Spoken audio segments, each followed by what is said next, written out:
एक दिवस अख्ख्या गावाला आग लावती बघी बाई. तुझी टॉयलेट सीट सगळ्यात छोटी आहे. तो मला त्याच्याकडची खोट असलेली शेळी नाही देणार. अरे हिचा एक पाय छोटा आहे. झालं आपलं काम. फोन आला होता, गावात लय मोठा कांड झालाय. अरे भाऊबाई, बाजूला भरा महामाया ही आली, मरदिसाची आग लगायाला निघाली. भगुबाई आली, भगुबाई आली, भगुबाई आली, भगुबाई आली, भगुबाई आली, भगुबाई आली, भगुबाई आली. बाबा स्वतः असं बोलले?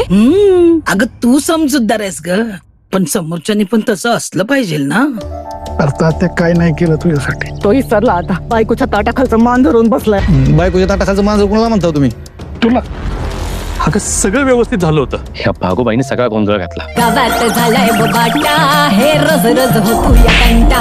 हिच्या तोंडान पेटतोय वणवा, हिला घाबरून पडत्यात समधी.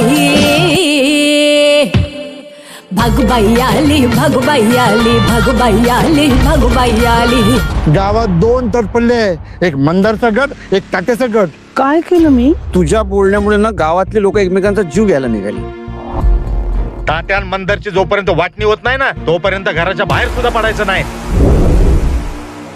मी फक्त खरं तेच बोलते. आता माझं खरं कुणाला कडू लागत असल तर त्याला मी काय करणार? भगुबाई आली, भगुबाई आली, भगुबाई आली, भगुबाई आली.